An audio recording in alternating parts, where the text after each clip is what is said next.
અગર private school નો છોરો કે રસ્તામાં જાતો હોય ને બંદર દેખાઈ ગયો કે તે હું કે ખબર હે oh very nice monkey cute monkey એમ અને અગર અણી જ જગા સરકારી સ્કૂલ નો છોરો જાતો હોય ને વાંદરો દેખી ગયો હું કે ખબર હે ઓ સરા જોરે મોટા ના બીડકો હસા પાણા લાવ દીવા પડે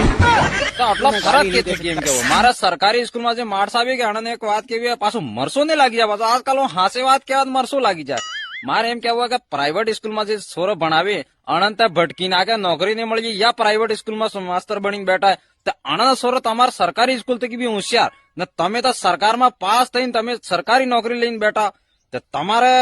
છોરો તો હોશિયાર વધારે થવું જોઈએ કેમ કેવું મારે તે પછી મારા મગજમાં નહીં આપતો હોય પછી તમે વધારે હોશિયાર હોય તમે કમેન્ટ કરીને કહી શકો ને ગલત હોય તો માફ કરજો પણ મારા મનમાં એમ થઈ ગયું કે હર કોઈ કને આટલો પૈસો થોડો રહે કે હર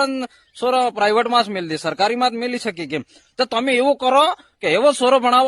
ભણાવો સરકારી વાળા કે પ્રાઇવેટ વાળાની વાડી ઉઠી છે પ્રાઇવેટ સ્કૂલ જ બંધ થાય છે એમ કહેવા માંડી છે કે અરે યાર સરકારી વાળા વખત જાય રે એવા આપણે પ્રાઇવેટ બંધ કરો એટલે એવો ભણાવો કેમ કે તમારે તો ભગવાનને હાલ્ય થકી એવી નોકરી મળી ગઈ તમે સોરોના અચ્છો ભણાવો ગા એવો તો વૈસે તમારે તો નોકરીનો